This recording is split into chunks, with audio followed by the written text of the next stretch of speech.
Seorang warga negara asing atau WNA yang menjadi kontak erat pasien hantavirus di kapal pesiar MV Hondius dirawat di Rumah Sakit Penyakit Infeksi RSPI Sulianti Saroso, Jakarta. WNA ini hingga kini masih menjalani karantina dan juga pemantauan di ruang isolasi.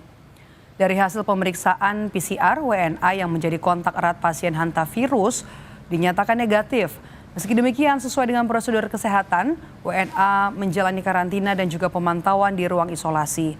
Pihak rumah sakit masih menunggu persetujuan Kementerian Kesehatan untuk menyelesaikan masa pemantauan pasien sebelum nantinya pasien kembali beraktivitas. Berapa orang? Satu orang. Satu orang ya? Iya. Itu prosedurnya itu sudah dites negatif atau belum tuh?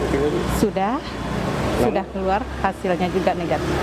Hasilnya negatif tapi tetap menjalani Betul, sesuai dengan prosedur harus menjalani pemantauan dulu. Nanti kalau memang misalkan sudah ada arahan untuk bisa selesai pemantauan, nanti baru kami persilakan kembali beraktivitas.